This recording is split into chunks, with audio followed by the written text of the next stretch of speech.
Halo semua, Assalamualaikum. Perkenalkan, kami dari kelompok 4 XIP1 akan mempresentasikan tentang bab 5 yaitu integrasi nasional. Sebelum memulai ke pembahasannya, saya akan terlebih dahulu mengenalkan anggota-anggota kelompok 4. Ada Nafita Marinda, yaitu saya sendiri, Nasya Aulia, Nazwa Khairunisa, Zulfa Hafifah, Rafaela Edlin, dan Anissa Tanti. Yuk, kita langsung aja ke pembahasannya. Kalian tahu kan bahwa Indonesia merupakan negara kepulauan yang terdiri atas pulau-pulau yang dibatasi oleh laut dan selat. Sebagai negara kepulauan, Indonesia terdiri atas banyak etnis dan budaya. Atas hal ini, kemungkinan adanya perpecahan yang dapat menjadi ancaman, tantangan, hambatan, dan gangguan bagi kesatuan bangsa. Semboyan Bhinneka Tunggal Ika berarti berbeda-beda tetap satu jua. Perbedaan etnis, religi, maupun ideologi menjadi bagian tidak terpisahkan dari sejarah bangsa Indonesia, dengan Bhinneka Tunggal Ika dan toleransi yang menjadi perekat untuk kesatuan. Selain semboyan negara, kita juga memiliki alat-alat pemersatu bangsa yang lain. Yang pertama ada dasar negara Pancasila, yang kedua bendera merah putih sebagai bendera kebangsaan, yang ketiga bahasa Indonesia sebagai bahasa nasional dan bahasa persatuan, yang keempat ada lambang negara burung Garuda, yang kelima ada lagu kebangsaan Indonesia Raya Perjuangan, yang keenam ada lagu-lagu perjuangan. Integrasi nasional. Integrasi nasional itu apa ya? Integrasi nasional dapat diartikan sebagai pembaharuan hingga menjadi satu kesatuan yang utuh dan bulat. Dalam KBBI, integrasi nasional dapat diartikan menjadi secara politis dan secara antropologis. Nah, secara politis, kalau politis itu berarti penyatuan berbagai kelompok, budaya, dan sosial dalam kesatuan wilayah nasional yang membentuk suatu identitas nasional. Kalau secara antropologis, yaitu proses penyesuaian di antara unsur-unsur budaya yang beda, sehingga mencapai suatu keserasian fungsi dalam kehidupan bermasyarakat.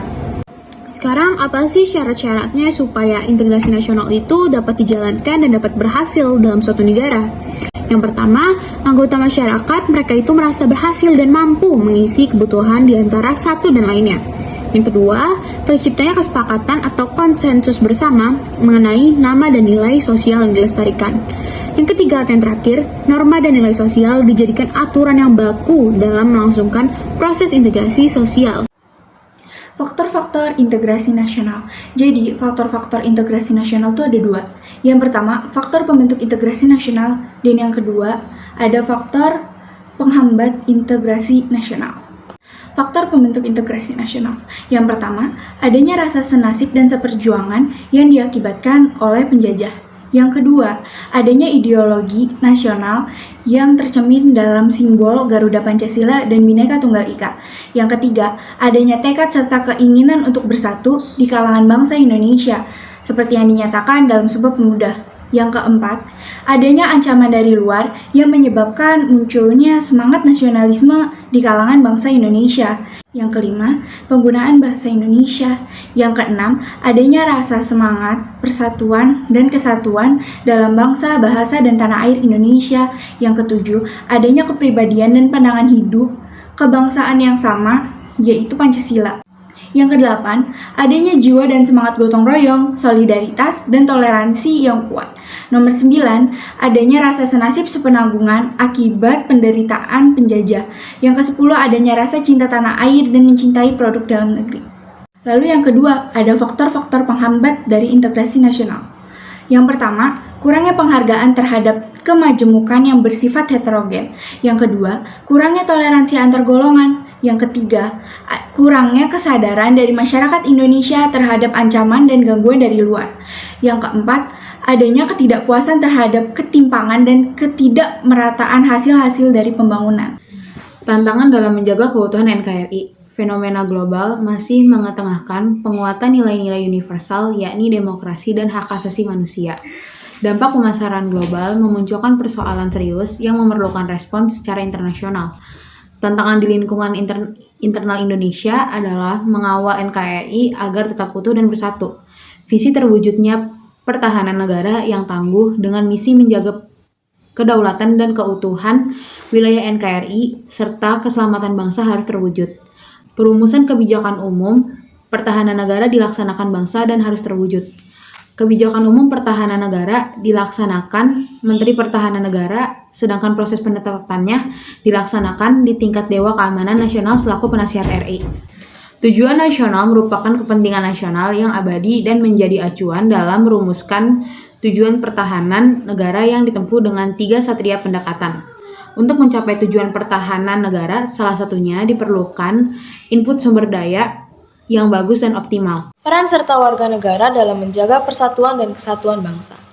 1. Kesadaran warga negara. Kesadaran adalah sikap mawas diri sehingga dapat membedakan baik atau buruk, benar atau salah, layak atau tidak layak, patut atau tidak patut dalam berkata dan berperilaku. Peran serta warga negara akan muncul jika mempunyai kesadaran dalam menjaga persatuan dan kesatuan bangsa. Kesadaran warga negara Indonesia saat ini masih perlu pembenahan, salah satunya kesadaran dalam bela negara. Kesadaran untuk bela negara harus ada demi kemajuan bangsa Indonesia. Kedua, pengertian bela negara. UUD NRI tahun 1945 pasal 27 ayat 3 mengamanatkan bahwa setiap warga negara berhak dan wajib ikut serta dalam upaya pembelaan negara. Bela negara yang dilakukan oleh warga negara merupakan hak dan kewajiban membela serta mempertahankan kemerdekaan dan kedaulatan negara, keutuhan wilayah, dan keselamatan segenap bangsa dari segala ancaman. Indonesia menentang segala bentuk penjajahan dan menganut politik bebas aktif.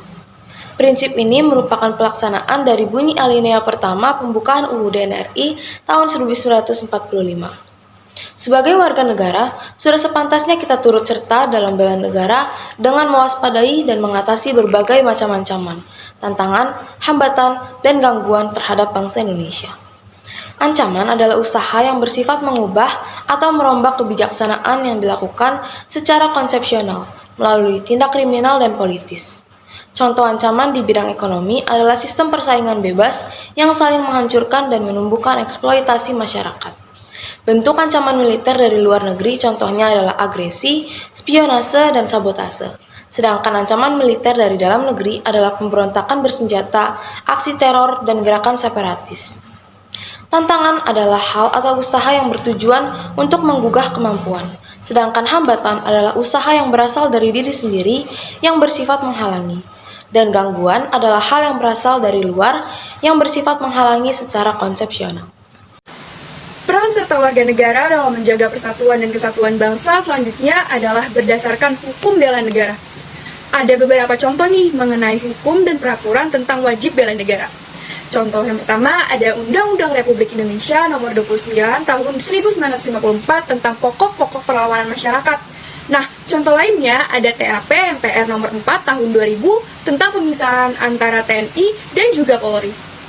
Nah, teman-teman, peran serta warga negara dalam menjaga persatuan dan kesatuan bangsa selanjutnya adalah kesediaan warga negara untuk melakukan bela negara. Seperti yang kita semua tahu, segala usaha yang dilakukan untuk membela negara, mempertahankan kedaulatan negara, keutuhan wilayah negara, dan keselamatan bangsa merupakan hak dan kewajiban warga negara.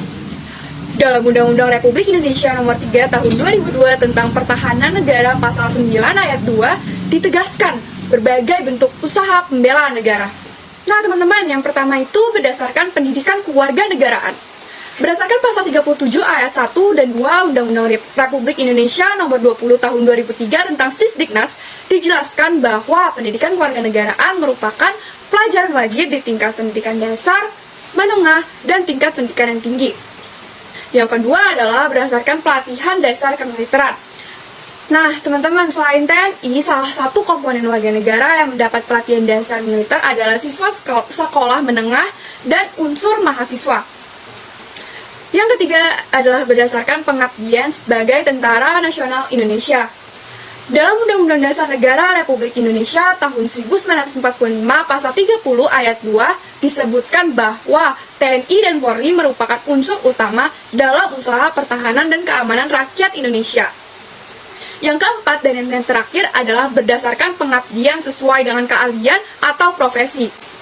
Nah, di sini tuh contohnya sebagai contoh tuh siswa yang ikut olimpiade fisika, MTK atau mungkin kimia di luar negeri dan mendapatkan penghargaan. Itu merupakan prestasi yang menunjukkan upaya bela negara.